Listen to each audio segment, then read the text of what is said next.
করে ফেলেছেন।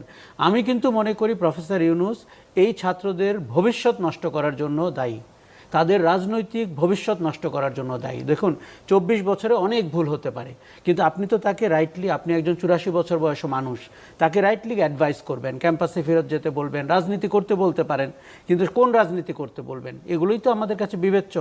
তারপরে বিএনপির সাথে যে তাদের একটা দূরত্ব তৈরি হয়েছে, আমরা কিন্তু এই ক্ষেত্রে দূরত্বটি ঘোচানোর কথা তখনও বলতাম যে আমাদের এখানে মূল রাজনৈতিক দল পরিস্থিতির বিবেচনায় বিএনপি, কাজে তার সাথে দূরত্ব তৈরি করে আপনি যখন পলিসি নির্ধারণ করেন সেটা যে কাজ করবেন এটা প্রমাণিত।